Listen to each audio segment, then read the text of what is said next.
Z21, ¿qué tal? ¿Cómo están? Nuevamente acá por la señal de Radio Miraflores, la auténtica, con la conducción de su amigo Edgar Escate y de la encantadora y bella Alexandra. Alex, nos encontramos en el Campo de Marte, imagínate qué lindo lugar. Sí, Edgar, un bonito lugar, y acá creo que le has pasado tu cumpleaños, ¿no? Sí, muy bien acompañado, creo. Bueno amigos, el día de hoy tenemos un programa variado, entretenido. En primer lugar, una entrevista con el analista político Alan Salinas, quien nos hablará sobre la disyuntiva electoral entre la izquierda radical y el capitalismo popular de Keiko Fujimori. Luego tendremos una entrevista con Jenny Zúñiga Muró, escritora y novelista, quien ha sido denunciada por Gustavo Gorriti del IDL, donde formulará sus descargos. Y aquí más tenemos Alex. Edgar, nos visita una banda de rock, nada más y nada menos que Agítese, quien tiene al Axl Rose de Yo Soy. Y además creo que nos va a cantar ¿A qué sabe tus labios?, ¿no? Creo que es la canción de la novela Dos Hermanas de América TV. Exacto, Edgar, esa canción está bravaza y van a haber más canciones también. Así es amigos, no se pierdan, nos vamos a una pausa y regresamos.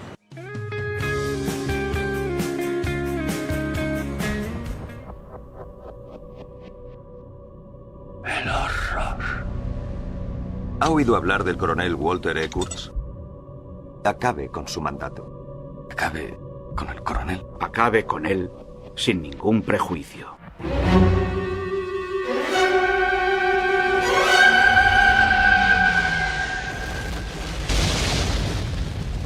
Me gusta el olor del napalm por la mañana.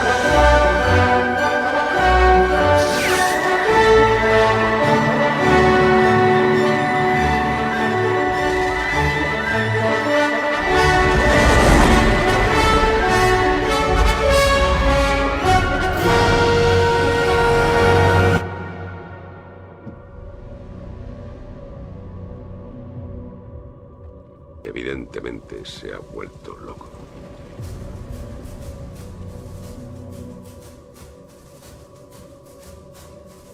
¿Es usted un asesino? Soy un soldado.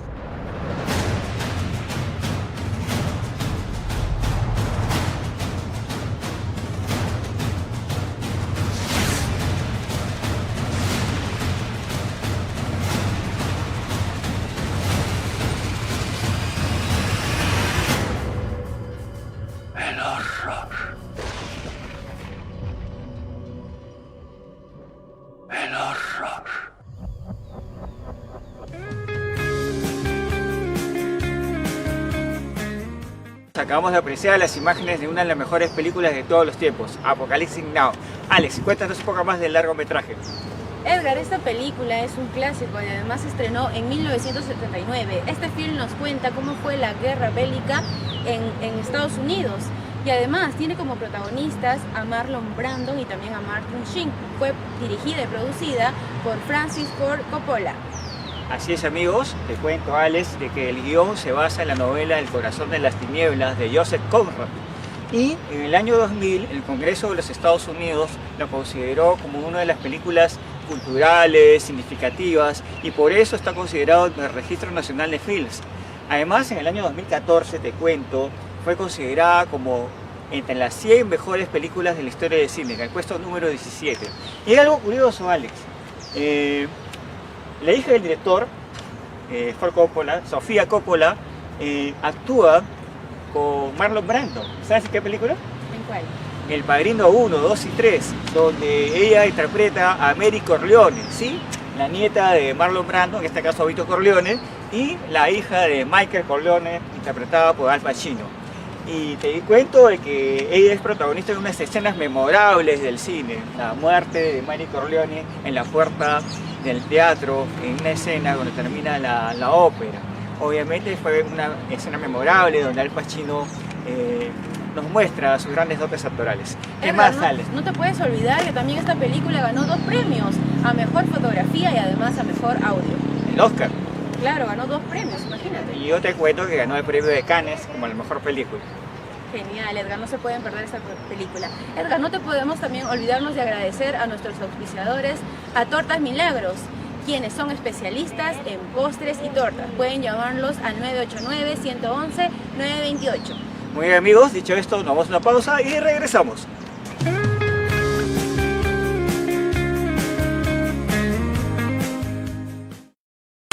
el maestro Castillo, el cuestionado dirigente del CONARE, Movadef, y socio político del corrupto Vladimir Cerrón, sus vínculos con Sendero Luminoso y sus flamantes congresistas electos que se declaran chavistas, maoístas, marxistas y defensores del movimiento revolucionario Túpac Amaru.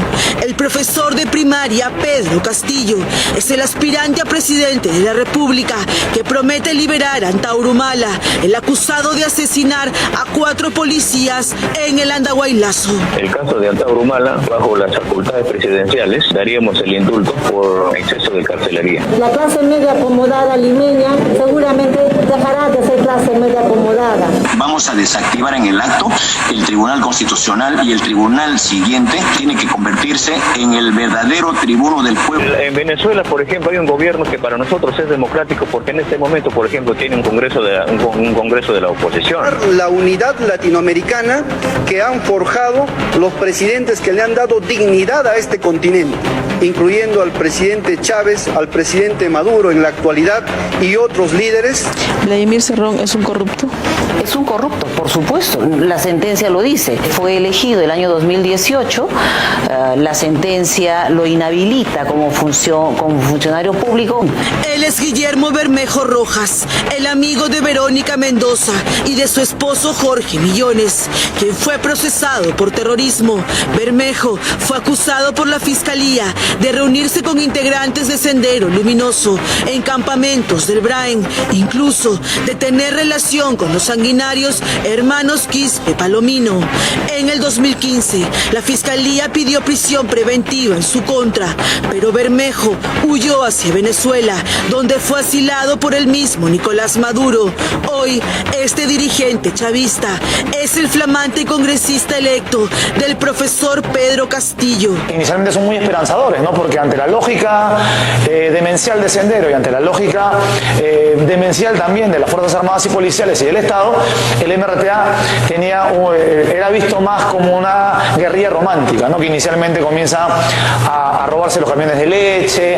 Hace 2 años, el sentenciado por corrupción y exgobernador de Junín, Vladimir Cerrón Rojas, viajó a esta cumbre chavista en Venezuela para representar al Perú.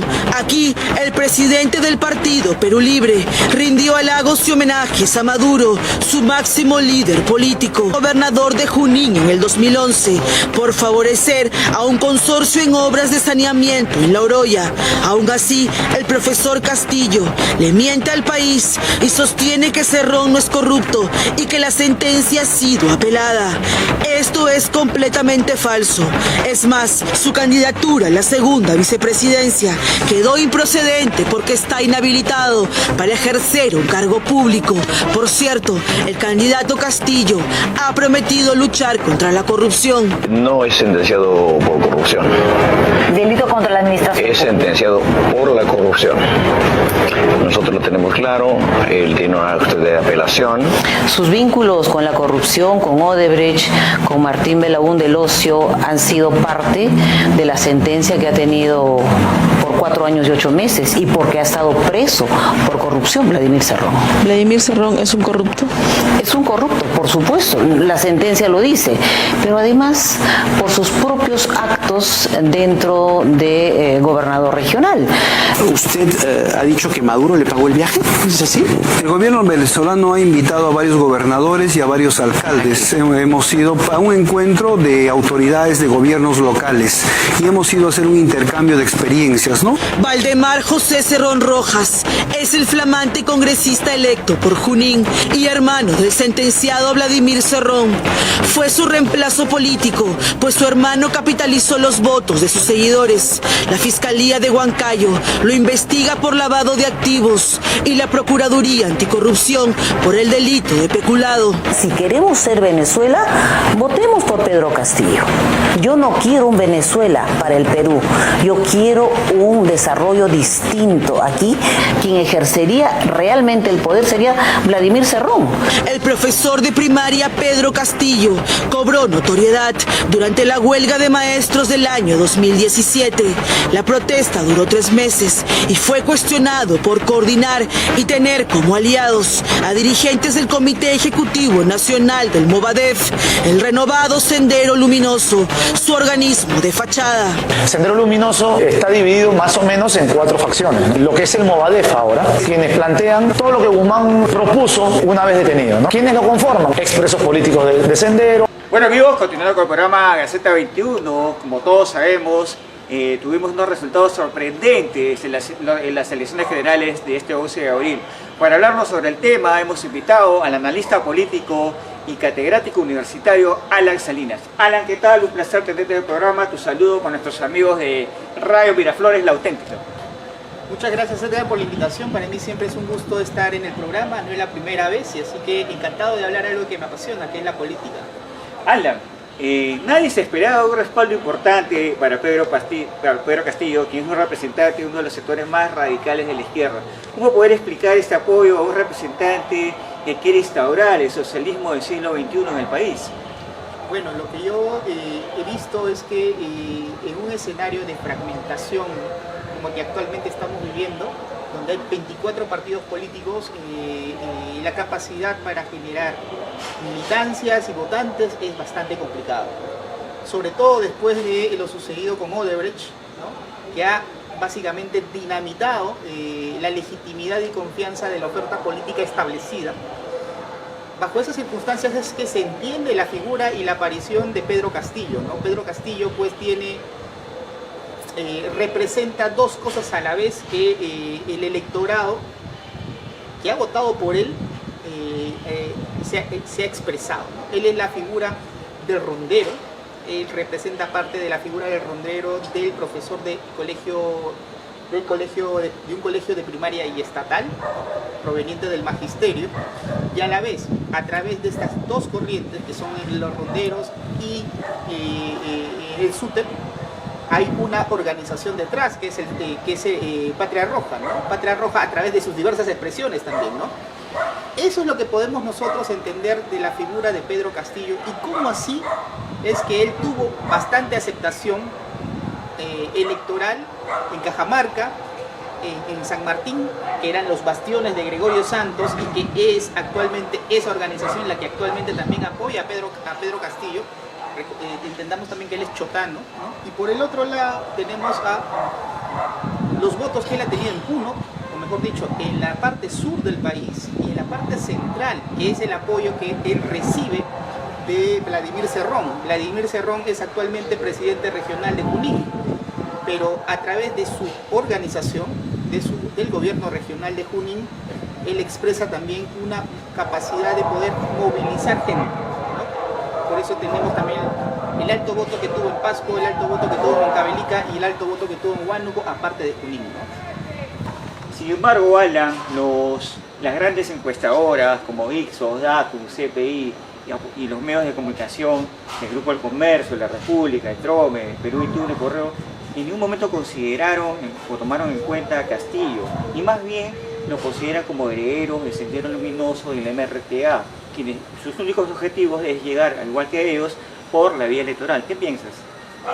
Yo lo que realmente pienso sobre esto es que hay mucho sentido común, una investigación sobre lo que realmente representa el otro Perú, no el Perú oficial, sino el Perú provinciano y el Perú rural. ¿Qué expresa el Perú rural y el Perú provinciano? Yo te lo digo porque hice un trabajo de investigación sobre el tema.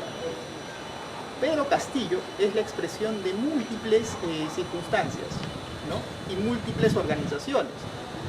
Pedro Castillo es profesor de escuela primaria y es a la vez rondero.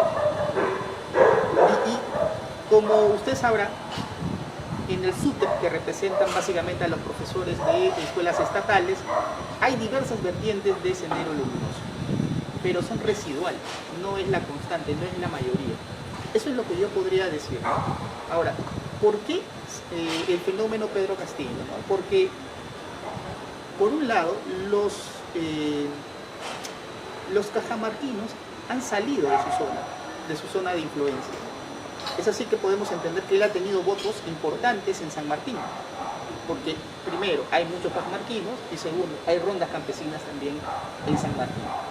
Y a través de eso también podemos ver que, y a través de la figura de Pedro Castillo también hay una importante expresión del magisterio allí. Por otro lado tenemos la figura del sur y todo lo que él representa también mediante estas organizaciones y el apoyo que le dio a Duvín en el sur.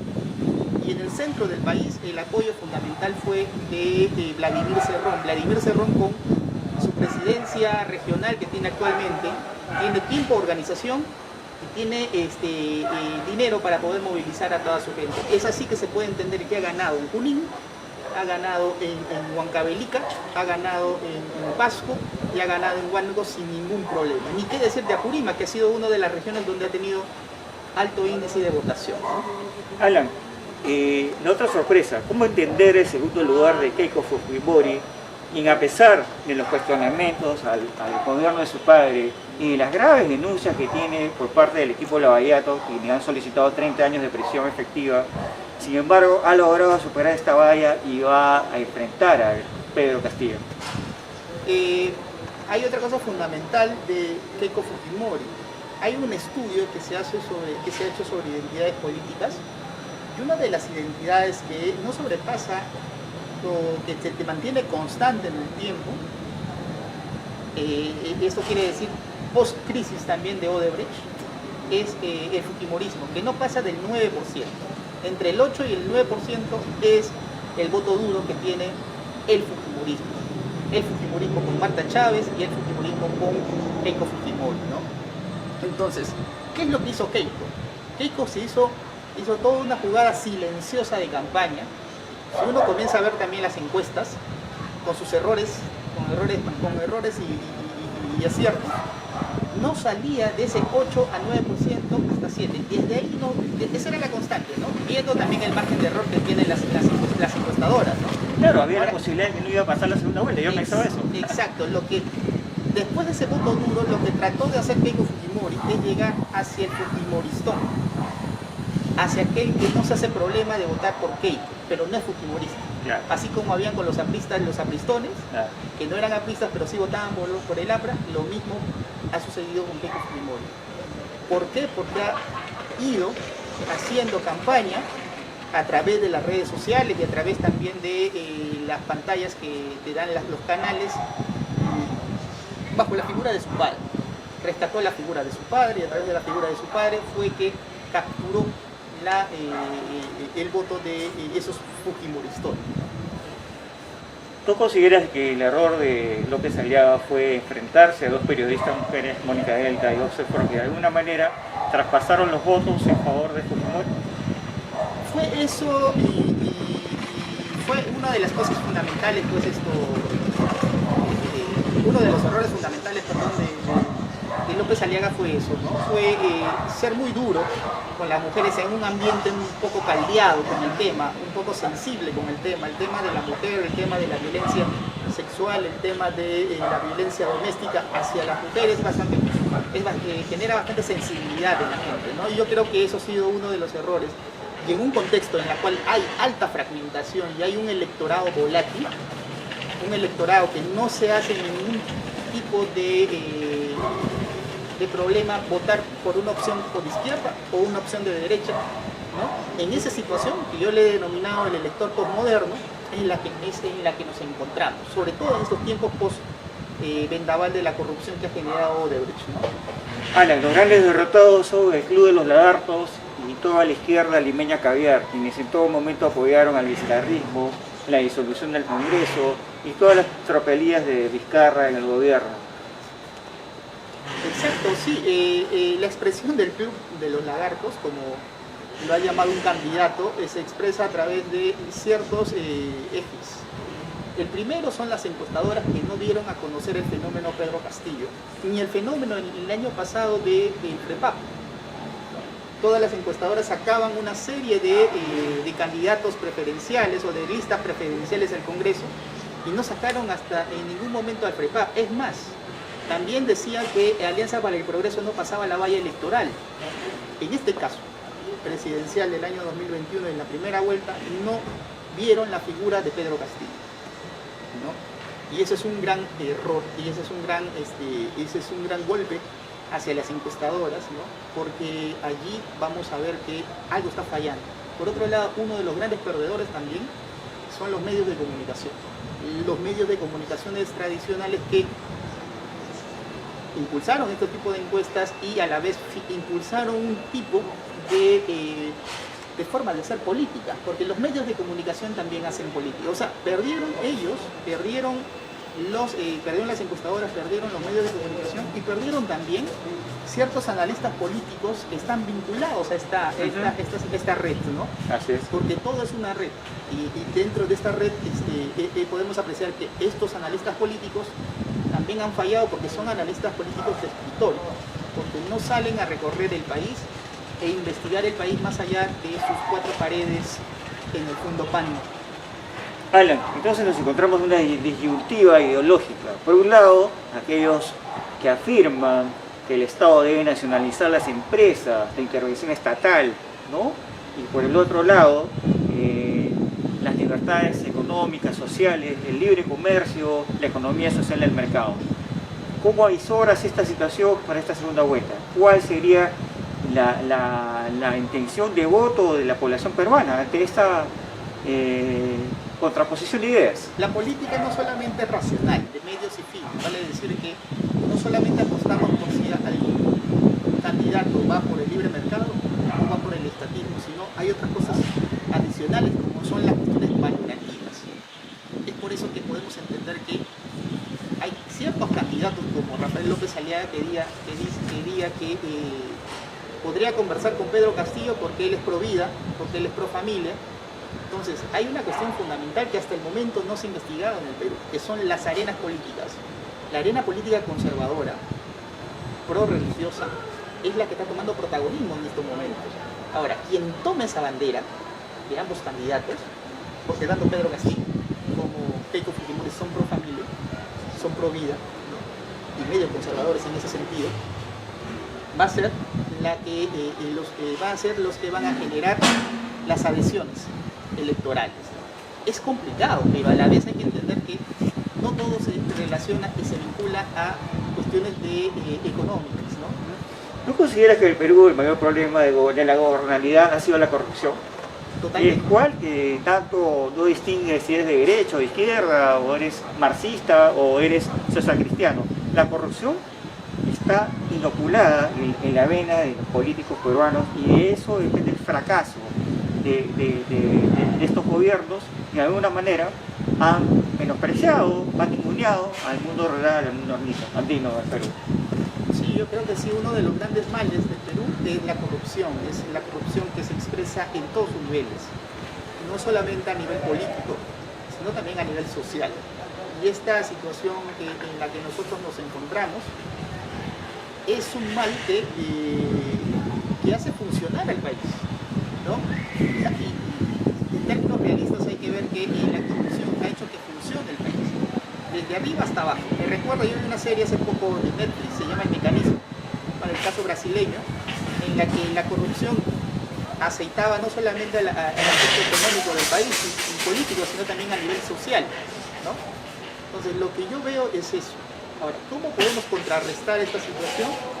Pues poniendo una serie de reformas sobre el tema. La reforma educativa y la reforma política podría ayudar mucho a ir contrarrestando poco a poco este mal llamado la corrupción. Alan, por último, ¿cómo avisoras el panorama electoral? ¿Cuál es tu pronóstico? Si es que hay un pronóstico reservado o estamos en una incertidumbre. En el Perú hay algo fundamental en segunda vuelta. En segunda vuelta no se vota, en segunda vuelta se veta, como decía un constitucionalista hace poco, ¿no? No recuerdo su nombre. Y eso ha sido una premisa que ha movido al Perú en segunda vuelta, ¿no? El año 2001 se votó por Toledo para que en segunda vuelta, para que Alan García no llegue, porque era la novedad en ese momento. El año 2006 se votó en segunda vuelta por Alan García para que no llegue Humala, ¿no? Esa situación del 2006 es la que nosotros estamos viviendo ahora, en la que el electorado peruano estaba entre dos tipos de candidatos que desconfiaban, pero había que ver quién era el que te generaba menos desconfianza. En esa situación nos encontramos en estos momentos, ¿no? En la que va a ser una elección en la cual no se va a votar, sino se va a vetar, pero dentro de ese veto, el que genere menos desconfianza va a ser el que va a lograr triunfar en esta segunda vuelta, ¿no? Bueno amigos, ha sido Alan Salinas, analista político, y le agradezco tu presencia en la Z21 por Radio Miraflores La Auténtica. Tu despedida con nuestros amables televidentes y sin mascarilla, por eso. Sí, muchas gracias Edgar por la invitación que me has extendido. Yo siempre encantado de poder analizar algo que a mí me apasiona, que es la política. Gracias nuevamente, Edgar. Muy bien, Alan, te agradezco por tu presencia. Y bueno amigos, esta ha sido una secuencia gracias al estudio Chiesa, Escate Abogados, especialistas en Derecho Civil, Registral, Inmobiliario, Laboral. Nos pueden ubicar al 99 99 4 2204, donde este servidor los atenderá con mucho gusto. Nos vamos a una pausa y regresamos.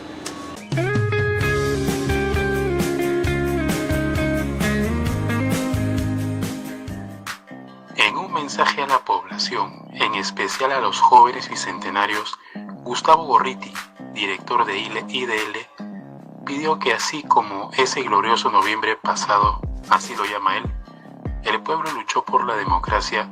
Este domingo, mediante el voto responsable, el pueblo, sobre todos los jóvenes bicentenarios, luchen también por la democracia, aconsejando votar por candidatos democráticos, como él llama, a Verónica Mendoza, Lescano, Forsyth y hasta el mismo Guzmán, pero no por Rafael López Aliaga, porque él es una amenaza para la democracia.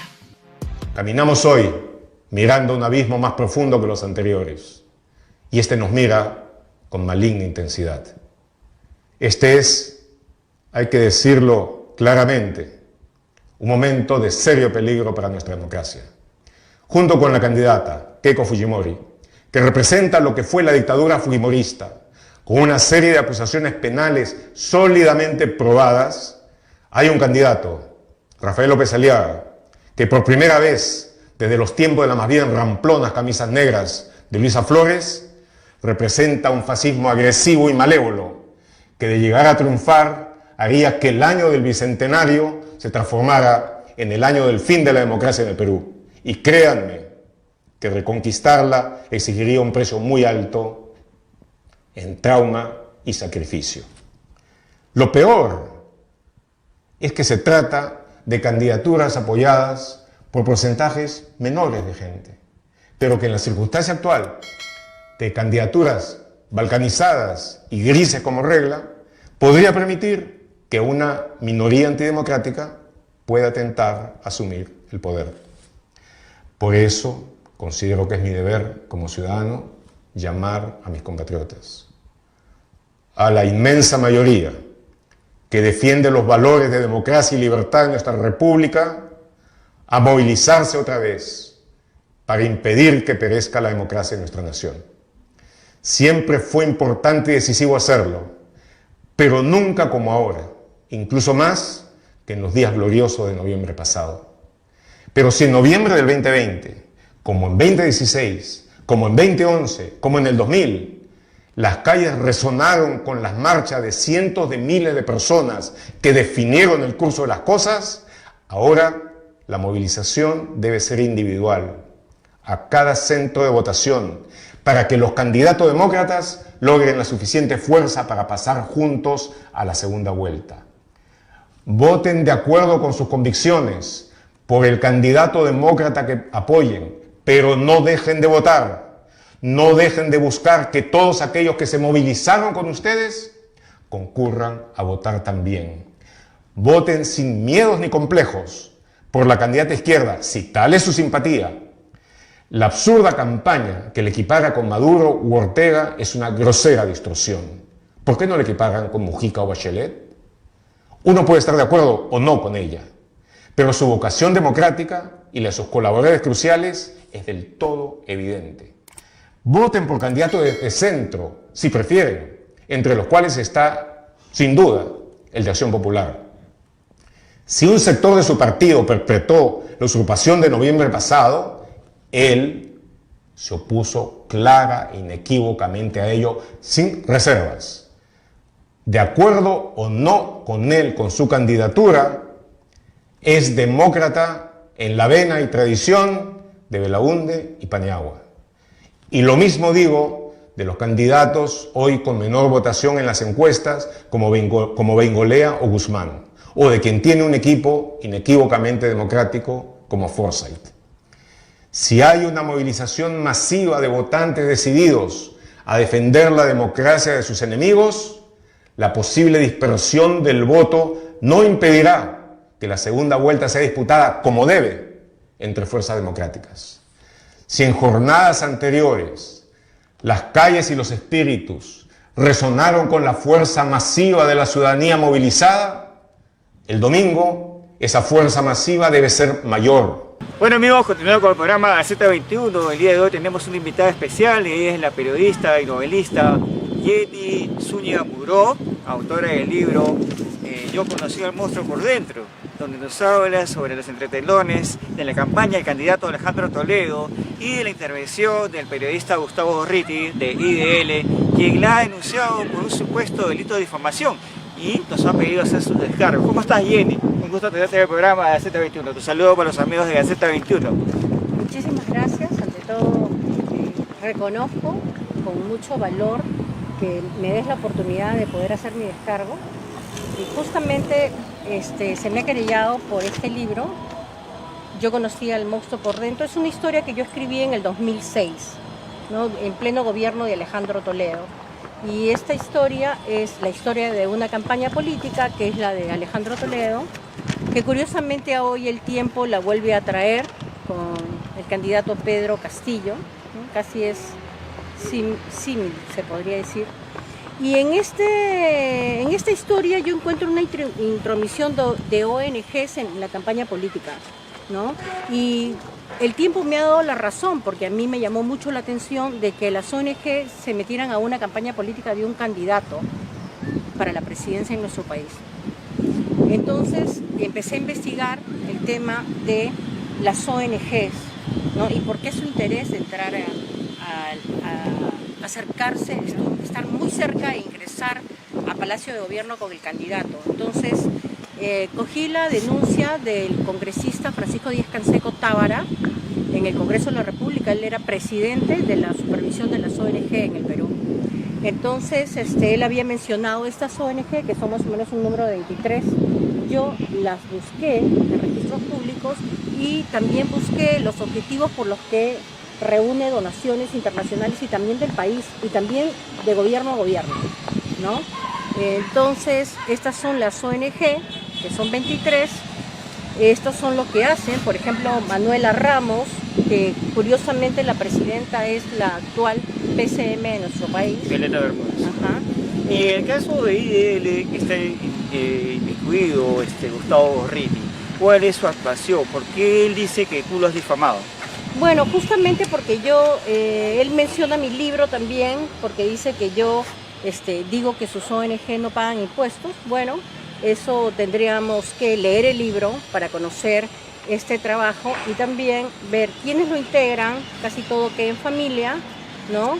Y también la investigación que yo he continuado haciendo en el 2018, que son informes justamente de la APSI, que es la Agencia Peruana de Cooperación Internacional, en la que me ha ayudado un poco a cruzar información respecto a cómo estas ONG de este señor no rinden cuentas, no se conoce su trabajo. Es más, el trabajo o los APSI investiga proyectos, pero estas ONG dice que realizan programas.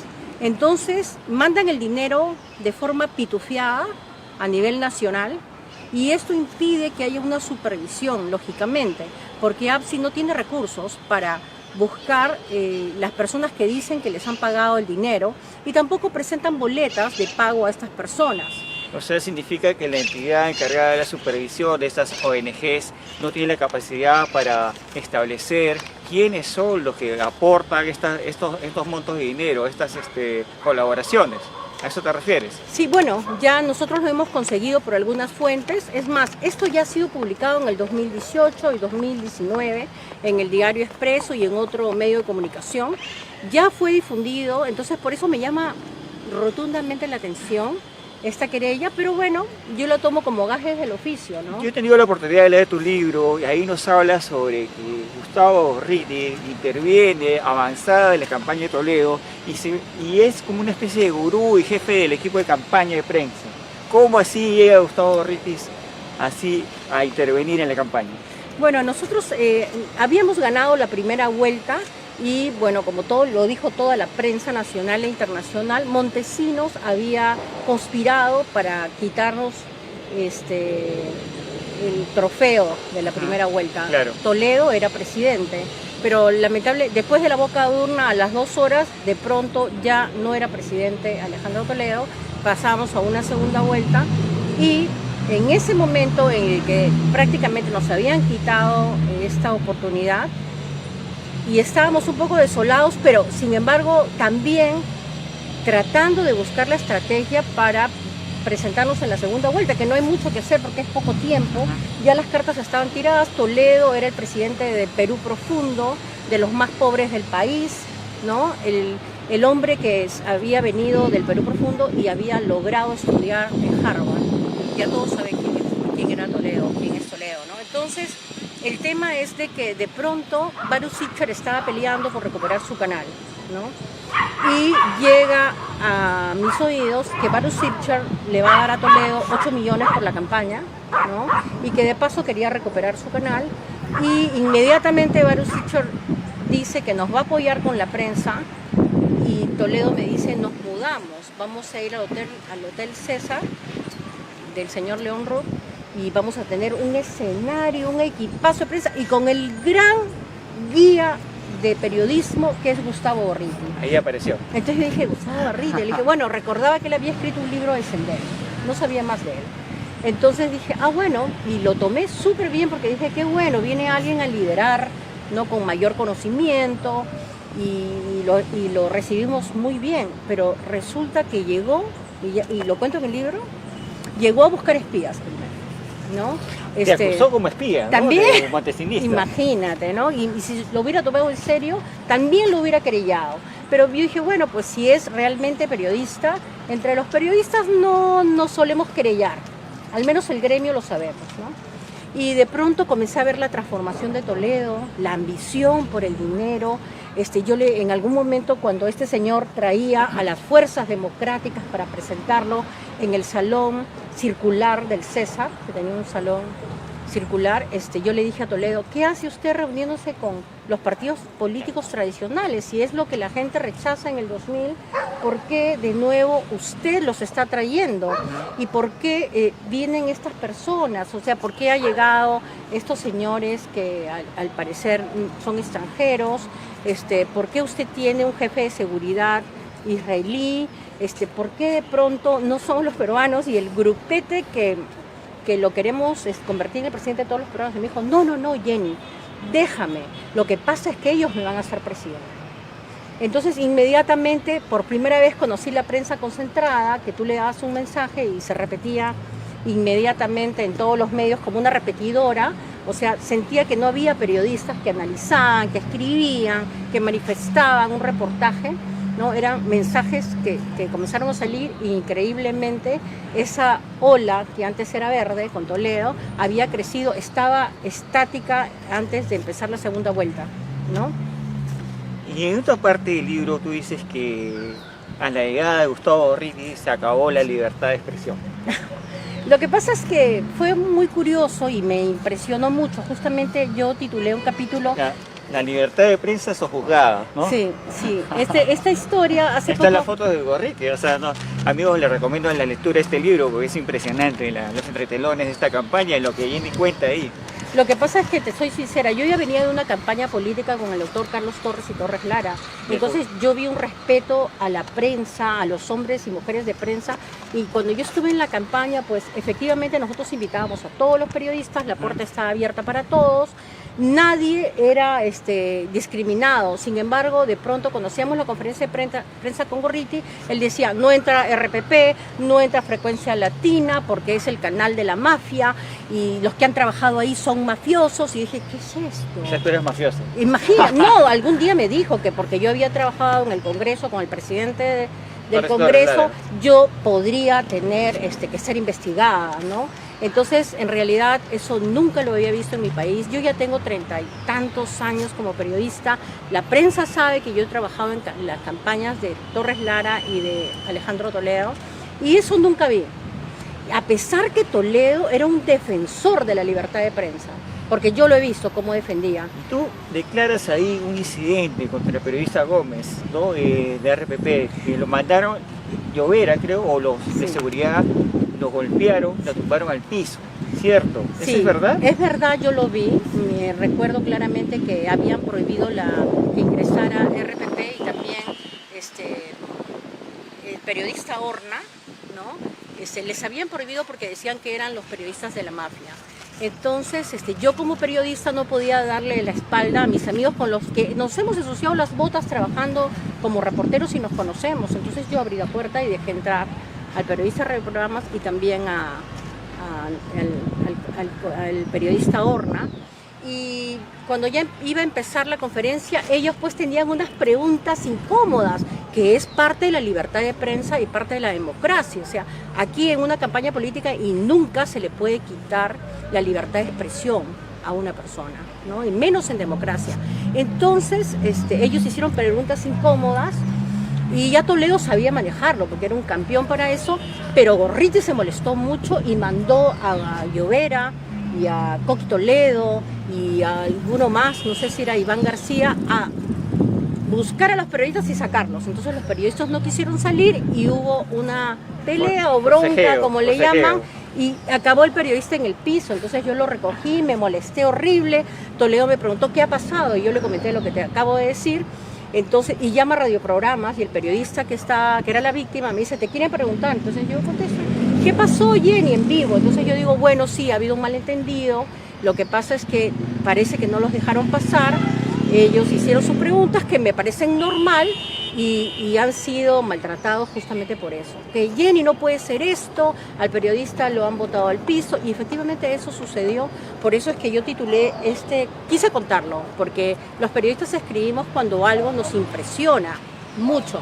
Y en esos tiempos sí a mí me impresionaba, como también me impresionan muchas cosas que ahora están pasando. Digo que después de 20 años todavía tenemos prensa sosegada, ¿no?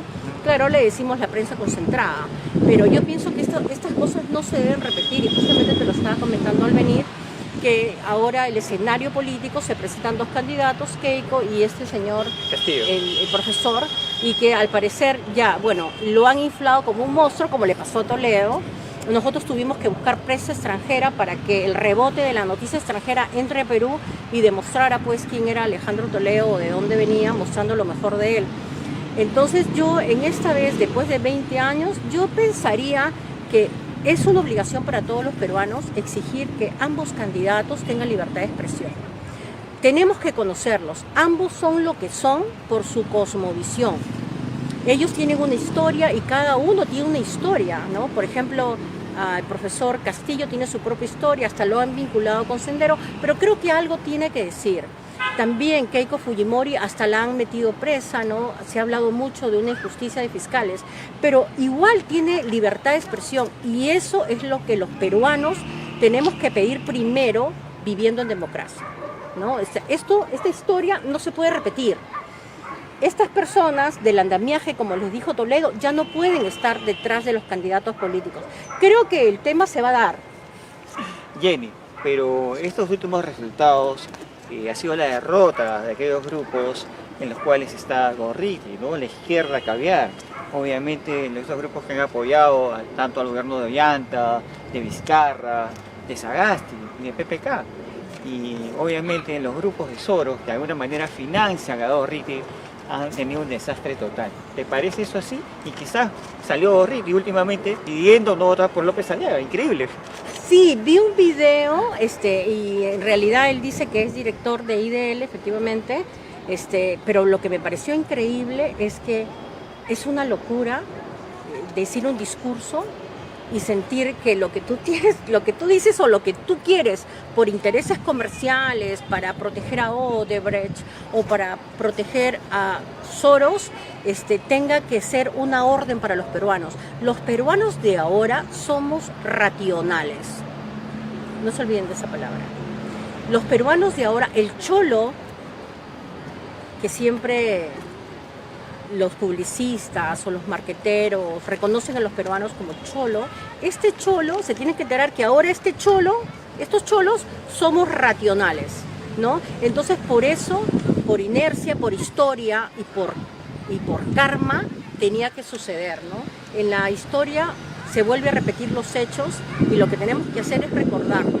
Por eso les digo que compren mi libro, compren la historia, lean, conozcan el pasado del Perú para no repetirlo, ¿no? Me parece de que nosotros no debemos permitir que nadie maneje o se meta en una decisión de voto secreto, porque eso es tu derecho de votar, de hacer una elección transparente y verdadera. Entonces yo creo que lo que está pasando ahora de este andamiaje, porque es un andamiaje que ha secuestrado por 20 años a los presidentes de la República, los ha utilizado y luego de enredarlos en Odebrecht, los han metido presos, están en investigación o se han vuelto lagartos Matrix, como Vizcarra, ¿no? Que ya un poco más y él tiene todas las votaciones para poder un buen día volver a convertirse en el presidente a la Prepo en el Congreso de la República. Yo creo que ya esto no puede suceder. Pienso que no ha sido una buena decisión de las autoridades que lleguen personas con hechos de corrupción demostrables, como le está pasando al señor Vizcarra, y pienso que es importante la libertad de expresión, como te comenté. Estoy muy agradecida que tú me des a mí la libertad de expresión, colega, lo valoro un montón. Y yo pienso que también debe tener libertad de expresión Keiko Fujimori y también el señor Pedro Castillo, por un tema democrático y porque los peruanos estamos cambiando y valoramos la patria. Así es, Jenny, este es un programa de Z21 con plena libertad de expresión, sin códigos, sin parámetros. Te agradezco la entrevista y bueno, esperemos que el futuro del Perú, los peruanos, este 6 de junio, pensemos un voto reflexivo y que la democracia continúe. Así es. Gracias. Muy bien, amigos, ha sido Jenny Zúñiga, tu despedida para nuestros amigos. Muchísimas gracias. En realidad me hubiera gustado salir en otras circunstancias, pero también es bueno tener la libertad de expresión y defender lo que tú crees, defender siempre la verdad. Así es. Gracias, Jenny. Muchas gracias. Bueno, amigos, nos vamos a una pausa y regresamos.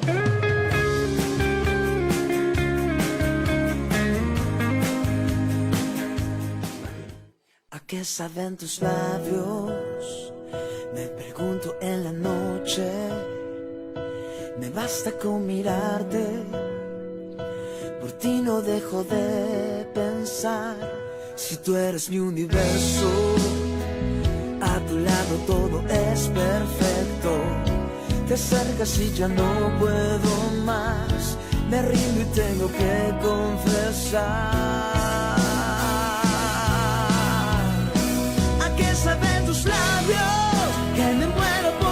Hola amigos de Gaceta 21, soy Alexandra Vergara y el día de hoy tenemos a dos invitados muy especiales. Nos acompañan Henry y César. Henry Campos es el baterista y manager de la banda Agítese Antes de Usar y César Osorio Lara es el vocalista y además tenemos una sorpresa porque ha sido el Axl Rose en Yo Soy. Bienvenidos chicos al programa, ¿cómo se sienten? Hola, ¿qué tal Alexandra? Bien, yo estoy bien. Yo Bueno, también, chicos. muchas gracias por la invitación. Henry, cuéntanos un poco más sobre ti. ¿Qué estás haciendo actualmente ahorita?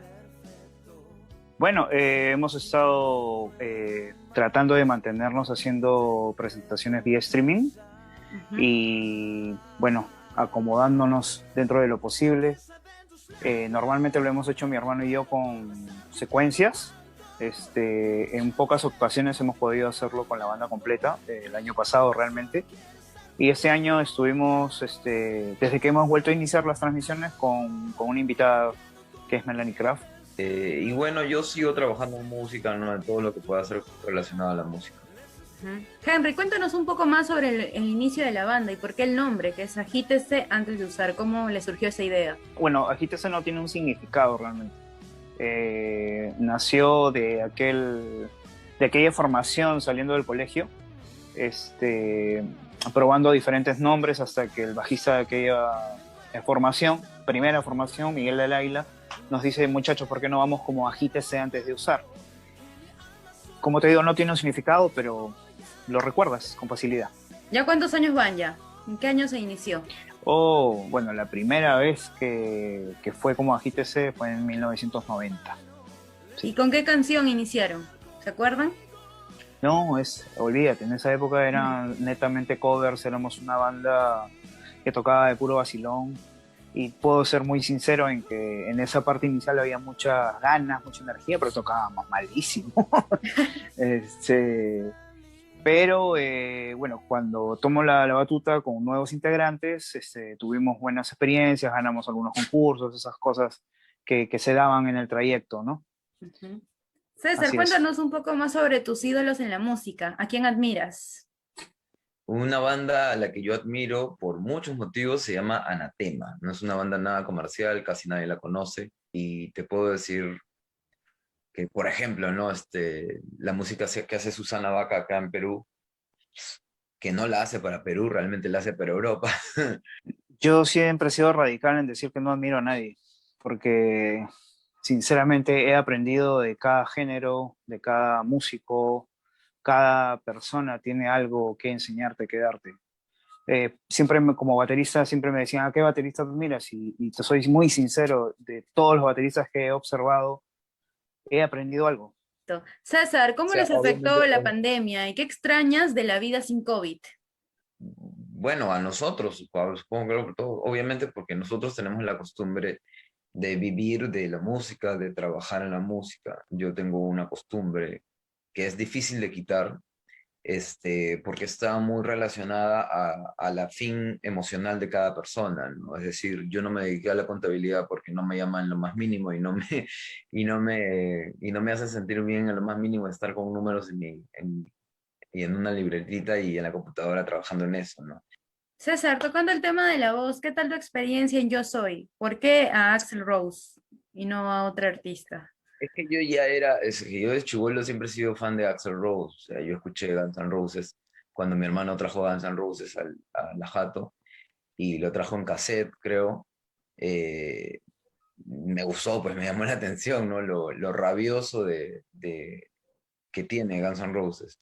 Y me pegué mucho a Guns N' Roses, entonces digamos que si hay un artista que conozco mucho más en todos los sentidos, eh, es Axl Rose, pues, ¿no? Porque, por ejemplo, ponerme a trabajar un Steve Perry o aquí o allá me va a tomar mucho más tiempo. La verdad que no, me gusta Steve Perry, por ejemplo, me encantaría poder hacer algo como Steve Perry, pero francamente ponerme a tratar de imitarlo sería una chambaza. En cambio, Axl Rose ya le había yo sacado la curva, ¿no? De sus épocas antiguas, de sus épocas de allá más mayor. Entonces ya lo tenía más claro, ¿no? Mi cuerpo también ya lo tenía más claro, los movimientos en general, ¿no? Por eso, yo creo que es por eso. Era lo que tenía más cercano, más claro para imitar. Y definitivamente era un personaje, pues, imponente, pues, ¿no? Imponente, así que tenía que funcionar de alguna forma. Uh-huh. Henry, tocando el tema de los conciertos virtuales, ¿cómo era el tema de los streaming? ¿Puedes comentarnos un poco más cómo estaban trabajando con ello? Me mencionaste es una plataforma también. ¿Cómo les ha ido? Sí, bueno, para contarte un poquito, nosotros hacemos transmisiones ya desde hace varios años atrás. Uh-huh. Hemos pasado por esa transición de conocer, ¿no? De todo el tipo de configuración, el tipo de cámaras, el audio, todo esto para que podamos dar un show más pro, ¿no? Dentro de lo posible. Pero actualmente sí, el internet está terrible.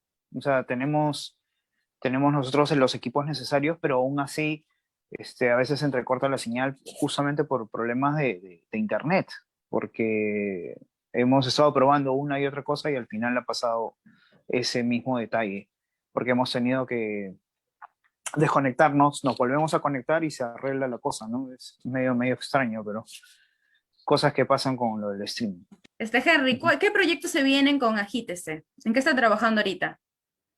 Bueno, ahorita tenemos una canción que se llama ¿Qué saben tus labios? Pertenece a una novela del Canal 4 que se llama Dos Hermanas. Va con los personajes principales, Ramón y Mary.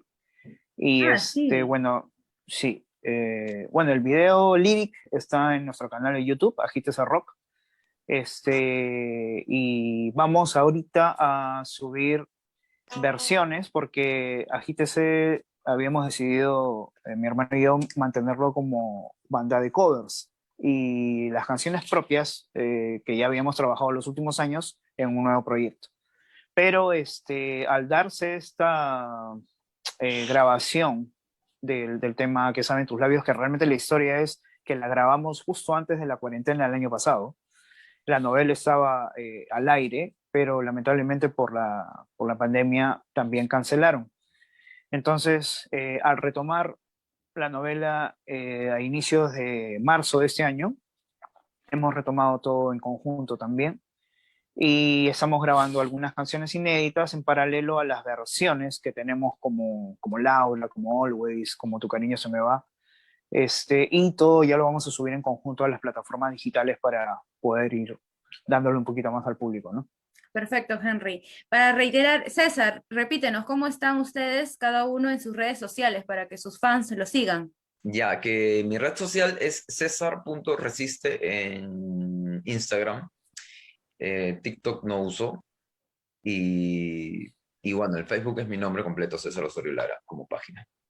¿Y a tu hermano cómo lo podemos encontrar, Henry? Bueno, a ti, ¿cómo te podemos encontrar? Yo en Facebook como Henry Campos Lara. En Instagram estoy como gesago.1. No, gesago1, perdón. Y bueno, sí, HESAGO1. ¿Y la banda con el nombre tal cual? Y bueno, las redes del grupo, sí, Agítese antes de usar. En Facebook, Agítese Rock en YouTube y Agítese Rock en Instagram. Listo. César, yo vi que estabas conduciendo un programa, creo que es propio. ¿Cómo te encontramos ahí? El programa se llama Micro Abierto, pero desde que me tuve que mudar lo dejé de transmitir, porque me quedé sin internet. Pero creo que más adelante, pues, porque ahí está. ¿No? Sí, por supuesto, lo voy a seguir haciendo, ¿no? Muy bien. El programa era para entrevistar artistas y poder entrevistar artistas conocidos y artistas desconocidos, ¿no? Y bueno, sí, entrevisté a varios artistas, buenas conversaciones, también un poco incursionando en esto de tener un programa y manejar todo lo que hay que manejar, ¿no? Que es un dolor de cabeza. También sufriendo con el tema del internet, por supuesto, ¿no? Nosotros somos los primeros de las bandas que empezamos a hacer streaming hace muchísimos años atrás. Yo me acuerdo que cuando entré a Yo Soy, yo me puse a hacer, fui el primero en ponerme a hacer streaming por Twitter, por el Twitter, ¿ah? Y me acuerdo que todo el mundo le empezó a llamar la atención porque podías conectarte con la gente, pero no teníamos la más mínima idea de las partes técnicas, ¿no? Del ancho de banda, de todo lo que se necesita saber. Y nos empezó a meter en el asunto desde muchos años atrás, y es por eso que pudimos conseguir equipos. Digamos que cuando llegó pandemia y nosotros necesitábamos hacer transmisiones, ya no era tan difícil porque teníamos el conocimiento y teníamos los equipos, ¿no? El programa lo voy a retomar definitivamente, pero me interesa más llevarlo por un lado más social, político. Me interesa más, aunque estoy viendo si continúo algunos días con el tema artístico y otros días con lo social político, ¿no? Que es lo que más me interesa. Perfecto. Y César, ¿con qué canciones hoy día nos vas a dedicar? A ver, la canción de la novela se llama ¿A qué saben tus labios? Ya, es una canción de Juan Carlito Fernández con Henry, con Agítese, y dice más o menos así. No puedo cantar muy fuerte, pero voy a intentar. ¿A qué saben tus labios? Me pregunto en la noche. Me basta con mirarte, por ti no dejo de pensar. Si tú eres mi universo, a tu lado todo es perfecto.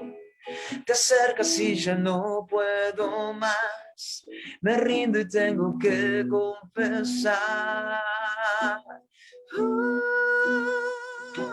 ¿A qué saben tus labios? Que me muero por besarte y ya no aguanto. Tú no sabes, pero yo te quiero tanto, que mi alma solo quiere estar contigo. Ya no sé qué hacer, te amo y me quedo todo el día pensando. En mis sueños siempre pido tu mano. Necesito estar contigo para hacerte feliz. César, una canción más, dicen acá el público, ¿ah? Ya, a ver, algo más Gunner, pues algo más Gunner para los fanáticos de Guns, que siempre piden esas, pues, ¿no? Shed a tear 'cause I'm missing you. I'm still right to smile. Girl, I think about you every day now. Was a time when I wasn't sure about you, set my mind at ease. There is no doubt you're in my heart now. Said woman, take it slow, and the work itself I'll find. Bravazo, bravazo. Muchísimas gracias, chicos. Muy bien, Pero amigos. es bien rocker, tienen que buscarla, es bien rocker, búsquenla en las redes de Agítese. Perfecto. Chicos, muchísimas gracias. Eso fue todo, amigos, por el día de hoy en Gaceta 21 con nuestros amigos de Agítese. Muchas gracias, Henry y César, por su tiempo y hasta la próxima. Muchos éxitos, chicos. Gracias.